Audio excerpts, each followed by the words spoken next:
Hey guys, welcome back to today's video. Today is Sunday, November 15th, 2020, and today we're going to be dissecting how exit polling data changed from 2016 till 2020.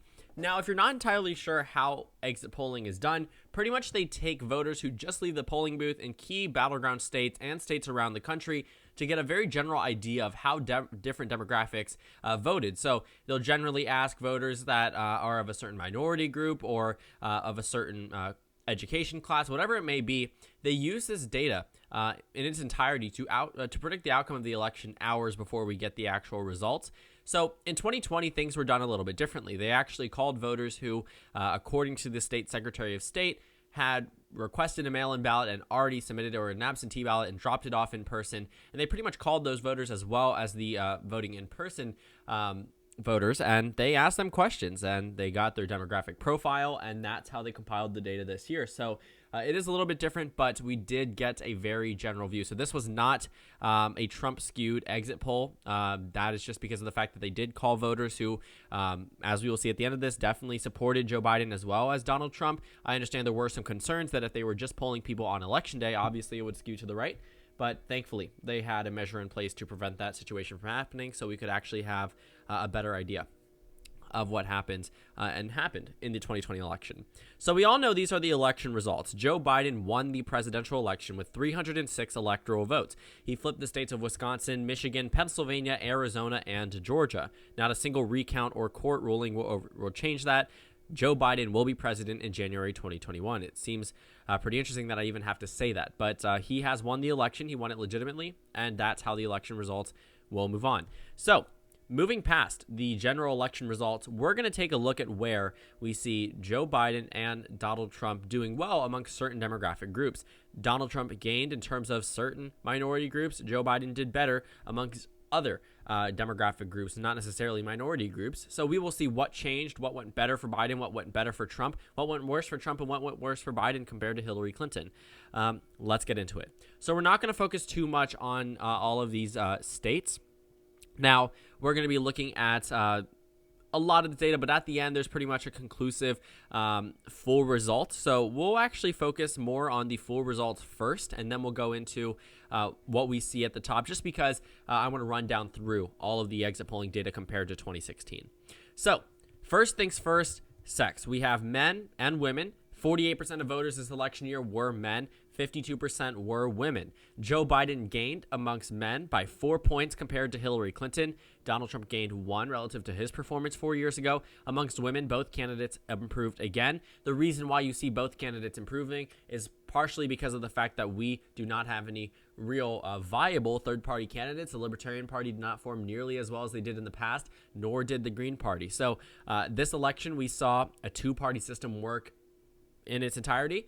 We didn't really see the possibility of third-party candidates taking votes away substantially from the Republicans. I made a video actually discussing the fact that if the Republican Party had not been on the ballot and the Republicans had won 100% of the Libertarian Party vote, then yes, they would have won the election, but obviously that is a stretch, and that would be a completely hypothetical situation, but by no means was a third-party presence as large as it was previously. So that's why both voters gained amongst most demographic groups. Amongst women, Trump gains 1 point, Biden gains 3. So actually, this is where Biden started to make up the margin. Gaining amongst men was something that the Democrats really needed to do. They never really performed too well, as well as they did amongst women with the men demographic. So this was pretty substantial. A 4-point gain is noticeable, and as we saw in the election results, it made all the difference. Now, in terms of age, voters between the 18 to 29 voting gap, 17% of voters, Joe Biden gained 5 points. We all discussed that, Biden maybe wouldn't be too inspiring for young voters, but in fact, he did better than Hillary Clinton, and Donald Trump didn't move at all. Amongst the voters ages 30 to 44, Joe Biden gained 1 point, but Donald Trump gained 5 points. This could likely be due to his COVID response, his open up policy. We see that generally opening up and COVID treatment sort of benefits, or not necessarily benefits, is approved of more by older generations. So it's possible that this group doesn't view COVID necessarily as a threat or is directly impacted by the economy, are relatively new to the workforce compared to older voters. So they may feel as if Donald Trump wanting to open up could help them. There are a number of other factors, obviously, but that could be one of the most important reasons, given that COVID-19 was definitely at the top of the minds of every American as they voted this election season. Joe Biden gained 1 point amongst this group. Amongst voters ages 45 to 64, we sort of see the senior age group, 65 plus included. This is the majority of the election. This is actually 60% of our electorate of ages 45 plus, and Joe Biden gained 5 points relative to Hillary Clinton.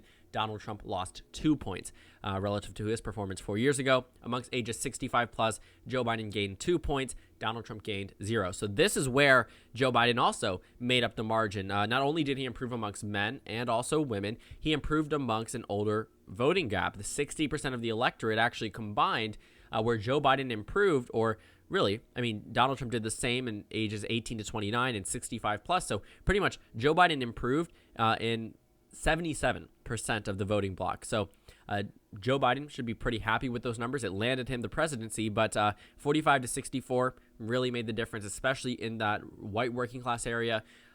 This could be due to Donald Trump's lack of a COVID response that really hurt him in this election. And amongst seniors, while it may have been a marginal increase, it's an increase regardless. And as we've seen in states that were decided by less than a percentage point this election, Wisconsin, Pennsylvania, Georgia, every vote counts, Arizona included. Now, amongst white voters, Joe Biden gained 4 points compared to Hillary Clinton. Donald Trump gained 1. Amongst black voters, Donald Trump gained 4%. 4%. Joe Biden lost 2%. So Hillary Clinton did better, actually, amongst minority voters entirely. Amongst Hispanic voters, Joe Biden lost 1, but Trump gained 4. Trump gained 4 amongst black voters, 4 amongst Hispanic voters. Joe Biden lost. And while he did make up the numbers amongst white voters, because they are 67% of the electorate, the Democratic Party should be looking, will they win minority groups as large as they did in 2016? 2016 did not seem like it was the ceiling following that election loss, but it very well could have been the ceiling for Democrats. They have won over white voters, but at the expense of losing minority voters. Somehow, in America, the electorates always balance each other out. Amongst Asian voters, Donald Trump gained 7%. 7%, Joe Biden lost 4%. So that is a very substantial increase. Amongst every demographic group, Donald Trump gained. Amongst other voters, +5. Net non-white, +5. So overall, Donald Trump did much better than he did in 2016 amongst minority groups. But because white voters make up 67% of the electorate, Joe Biden was able to offset it. So Joe Biden offset the loss amongst black voters, Hispanic voters, Asian voters.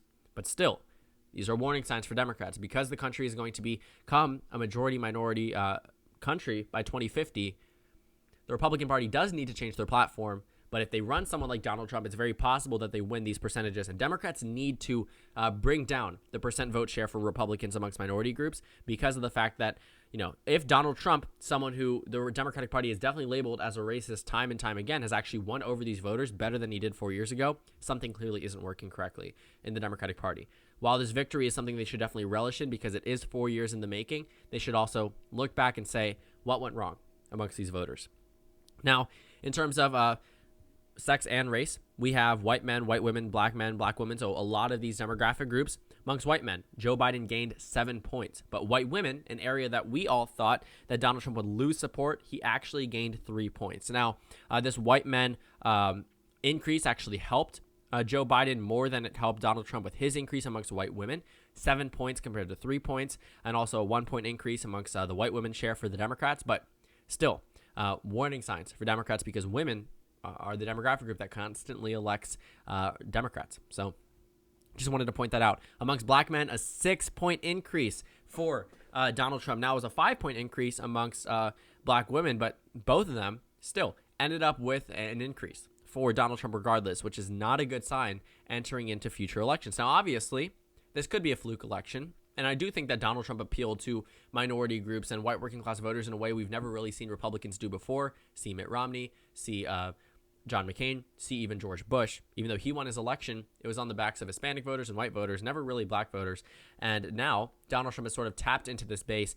And obviously, I mean, he's still way under even a fourth of the vote. But it's still important to note that if this trend does continue, it could get up to a point where Republicans are winning 1/4 of the black vote, which would be detrimental entirely to the Democratic Party on statewide races, presidential races, whatever it is. They cannot win off those shares if the Republicans winning that vote, and they currently hold their share of the white vote. But let's move on to Hispanic Latino men, Hispanic Latino women. Overall, Joe Biden stayed the same amongst Hispanic women, but lost 4% amongst Hispanic men. Amongst Hispanic men, Donald Trump gained 4. Hispanic women, Donald Trump gained 5. So, like I said, overall, Donald Trump did better amongst minority voters than he did in 2016, despite the continuous rhetoric that Donald Trump was a racist candidate, is a racist president. Donald Trump being attacked in the debate by Joe Biden, saying this is the most racist president in United States history. That didn't resonate as well as other things did for a lot of these voters. So, again, very interesting situations, but minority groups as a whole moved towards Donald Trump and moved away from Joe Biden. Now, amongst Democrats, Joe Biden gained 5 points amongst them, and Donald Trump lost 3. Why? That's because lack of third-party support, number one, which is why Hillary Clinton did worse amongst Democrats than Joe Biden. But also, we're seeing increased polarization. Political party identification gives you a much better idea as to who is probably going to win that voting block.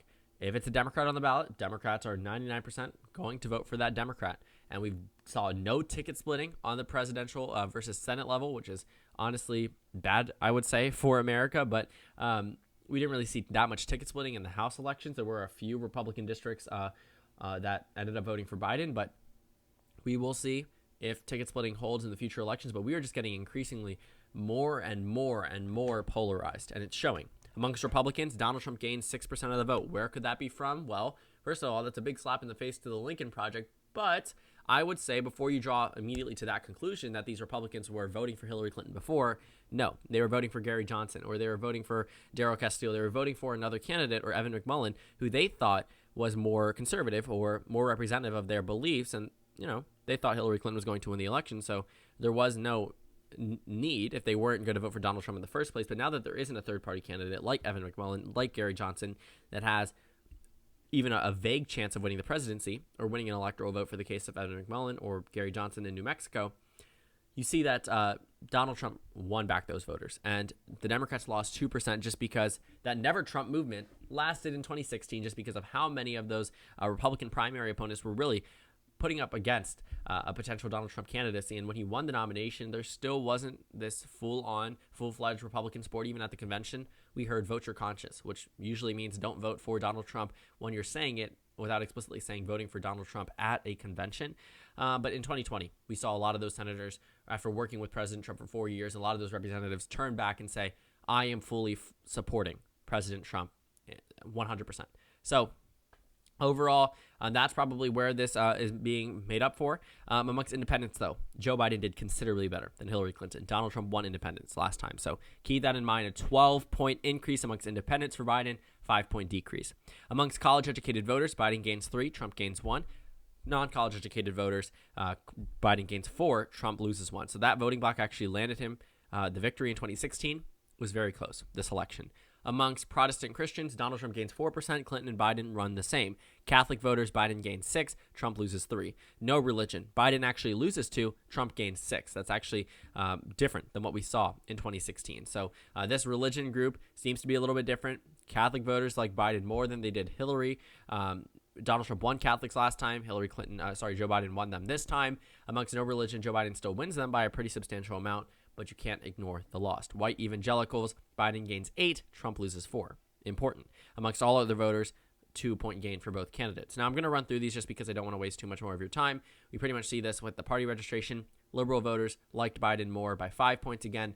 Could have been lost to the Green Party in 2016, not this time. Moderate voters, Biden gains 12. 12 voters. That's why the Democrats were so keen on nominating a centrist, because they knew this was the voting block that they needed to win. Amongst conservative voters, Trump gains 4, Biden loses 2. Amongst voters with an income under $50,000, Biden gains 2, Trump gains 3. 50 to 99, Biden gains 11. Again, COVID response could be important here. Talking about stimulus checks, helping these families is really something that Biden spoke to the people directly, and it seemed very genuine. He gained 11 points. Trump won this voting block in 2016 over Hillary Clinton. Joe Biden did considerably better than Donald Trump. And amongst voters with an income of $100,000 or more, Trump actually gained 7 points. We could be talking about the tax plan. We could be talking about a couple of other things. But overall, when you're painting Joe Biden as a socialist, a lot of voters who do have a lot of money aren't going to be too inclined to vote for someone who they think will tax them a lot. So they have swing state data. We're just going to go very quickly through this. I don't want to waste too much more of your time. They just have the states of Florida, Arizona, Georgia, Michigan, Pennsylvania, and Nevada. Overall, in the middle, Joe Biden gained more voters. He won almost all of the states with moderate voters. Overall, I mean, you see, compared to Hillary Clinton, 11-point increase in Florida, a 10-point increase in Arizona, 12-point increase in Georgia, 15-point increase in Michigan, 11-point increase in Pennsylvania, and 10-point increase for Biden in Nevada. So Trump didn't gain amongst this group at all. But however, amongst Republicans, Trump gained 5 points in Nevada, 4 points in Florida. So this is where he's starting to offset these losses. There's not much else to see there. Non-white voters were key to Biden's coalition, but Trump made some gains. In Florida, an 8-point increase amongst non-white voters for Trump. In Nevada, 7. In Arizona, 6. Pretty important to say the least. There's only 2 states where Biden did better than Hillary. Did as well in Michigan and did better in Pennsylvania by 1 point. Share of black men won by each candidate in 2016 and 2020. So overall, I mean, he lost 4 points in Pennsylvania. Trump lost 4 points. Biden gained 6 points amongst. That's rude. Hey, Google, stop. Amongst Florida, in Florida, Trump gained 3 points. Biden also gained 5 points. So there were some losses. Biden gained 12 points amongst these voters in Nevada. Trump actually lost 5 points. So while he may have increased amongst Hispanic voters, he also decreased in some of these swing states. So Latino support, like we saw in Georgia. Trump gained 10 points relative to 2016, 8 points in Nevada, 12 points in Florida. Very, very important to note. So overall, I mean, the rest of these are just the results that we ran through. Very, very interesting results. Very, very interesting election, to say the least. These were the results with Trump gaining with minority voters, but Biden gaining with white voters. Something that we really didn't expect, but that's just how it ended up. So final map 306 for Biden, 232 for Trump. These are the exit poll data between 2016 and now. A lot to unpack, but I've covered it very briefly. We're definitely going to go more in depth in future videos.